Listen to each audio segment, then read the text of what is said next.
부모의 끝없는 사랑. 옛날에 외아들을 둔 노 부부가 살았다. 자식이 하나밖에 없어 무척 애지중지 길렀다. 그런데 외아들은 장가를 가고 얼마 후 부모 몰래 집안의 땅을 모두 팔아 멀리 도망을 갔다. 처음엔 너무도 괘씸하다는 생각에 화가 났다. 애들이 언제 돌아오려나? 몇 푼 되지도 않는 돈을 가지고 갔는데 다 써버리면 어떻게 지내려나? 아이고. 사실 아들 내외가 모든 걸 가지고 도망을 가서 남은 것은 사는 집밖에 없었기 때문에 당장 끼니 걱정을 해야 했지만 그들은 오로지 자식만 걱정했다. 노 부부는 아들 내외가 돌아오기만을 학수고대하며 언제나 자식을 위해 기도를 했다. 그런데 노 부부는 살던 집조차 팔아야 할 정도로 가난해졌다.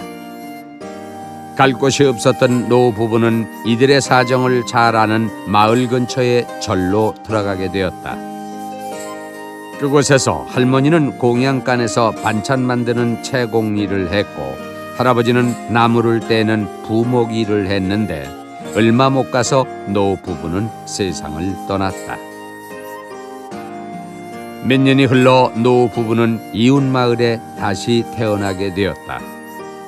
그들은 한 마을에서 형 동생하며 자라다가 그들이 전생에 머물렀던 절의 비구승이 되었다.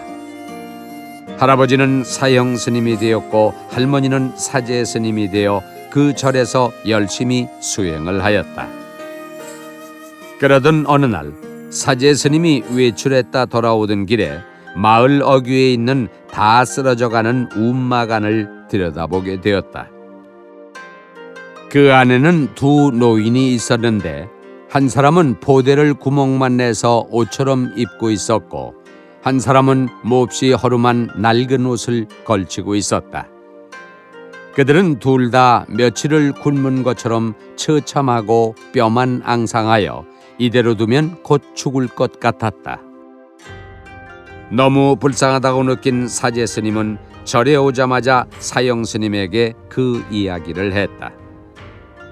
사형 스님은 그 얘기를 듣고 누군지도 모르는 사람들이었지만 불쌍하여 구제해주고 싶은 마음이 들었다.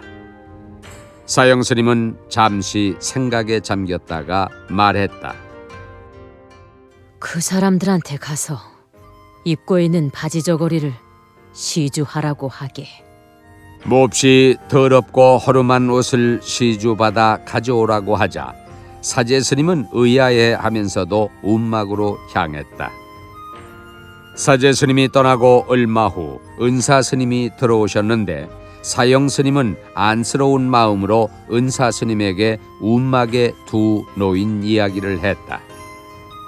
그런데 이야기를 들으신 은사 스님은 껄껄 웃으며 말했다. 천륜이다. 과거에 너희 둘은 부부였고 그들은 너희 자식들이었느니라. 하나는 며느리였고 하나는 아들이었다. 은사 스님은 그 노인들과 스님들과의 과거로부터 내려온 인연과 그들이 지금까지 살아온 이야기를 들려주었다. 그 말을 들은 사형 스님은 너무나 마음이 아프고 기가 막혔다.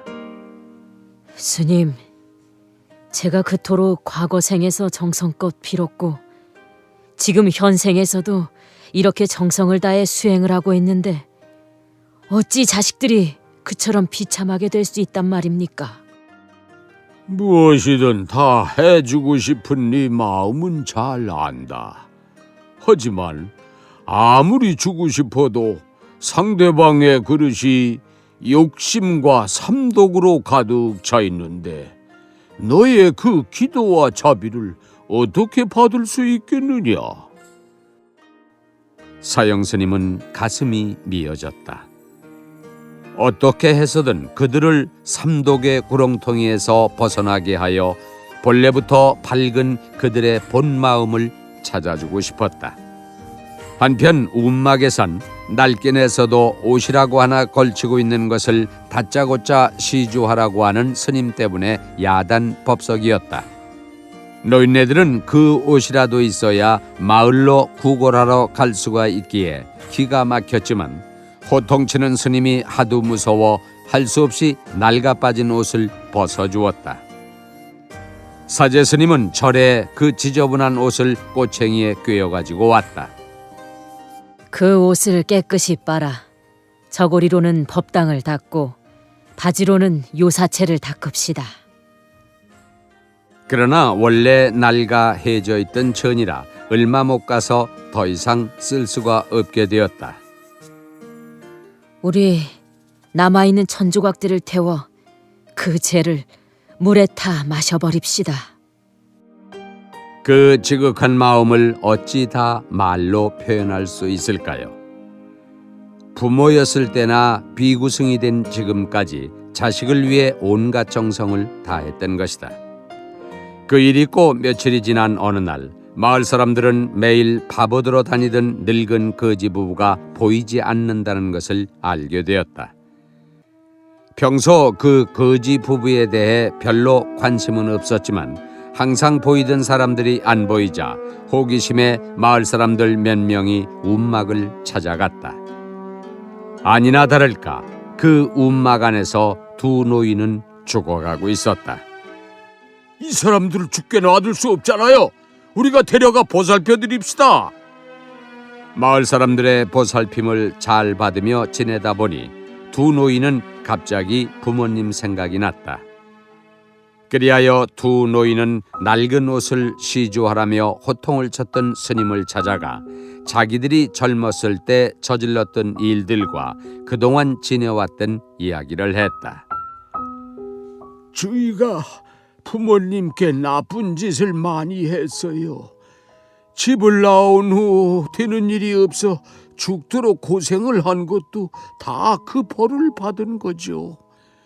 저희가 잘한 일이라곤 입고 있던 낡은 옷 한 벌을 그것도 스님이 시주하라고 해서 억지로 한 것인데 그 덕에 저희는 지금 이렇게 편안하게 잘 살고 있습니다.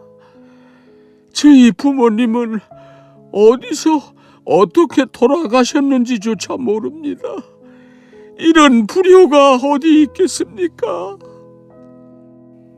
이야기를 다 들은 은사 스님이 말했다. 자네 아버지 어머니가 바로 여기 계신 두 스님일세.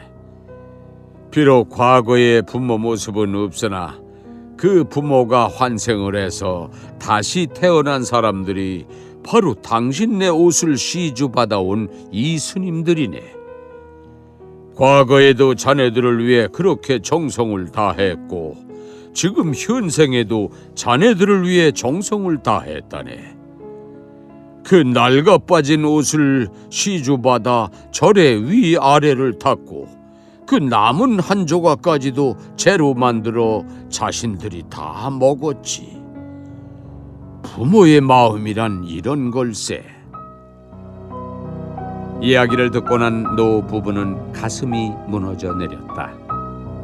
부모의 온갖 사랑과 정성을 듬뿍 받고도 그 은혜를 모르고 저지른 일들, 부모의 마음을 아프게 하고 집을 뛰쳐나와 나쁜 짓을 나쁜 짓인조차 모르고 저지르며 살아온 모든 시간들이 한꺼번에 주마등처럼 지나갔다. 이럴 수가. 아버지, 어머니.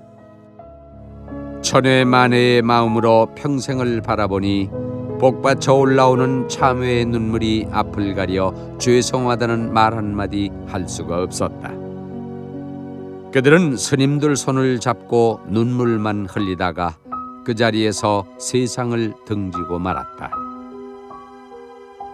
결국 생을 거듭하여 그토록 자식을 위해 애쓰던 그들의 부모 품 안에서 모든 것을 참회하고 가게 된 것이다. 스님들이 자식들의 이러한 모든 의식을 자기들에게 다 넣어 근본으로 하나 되게 하고는 자식들의 육신만 거둔 것이다. 이렇게 부모가 최선을 다하게 함으로써 자식들 스스로의 업을 녹일 수 있게 해 주었고, 불효하는 자식을 바라보며 살아야 했던 자신들의 업식도 함께 녹일 수 있었던 것이다. 결국 자식들도 살리고 부모도 살게 된 것이다.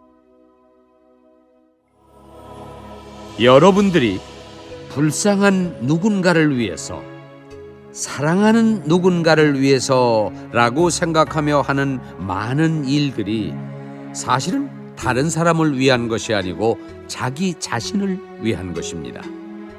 또 지은 것은 지은 대로 여지없이 받는다는 이치도 간과해서는 안 되는 것이죠. 최소한 이 두 가지 이치만이라도 정확히 안다면 대충대충 세월을 보내지는 못할 것입니다. 정성을 다해, 최선을 다해, 진심을 다해 이 생을 사십시오. 그러면 자기 자신을 위한 일이 남을 위한 일이 될 것이고, 남을 위한 일이 곧 자기를 위하는 일이 될 것입니다. 마음 공부한다는 것이 따로 있는 게 아닙니다. 만약 나의 힘든 것만 알고 남 어려운 것을 모른 채 한다면 이 공부를 제대로 하고 간다고 할 수 없습니다.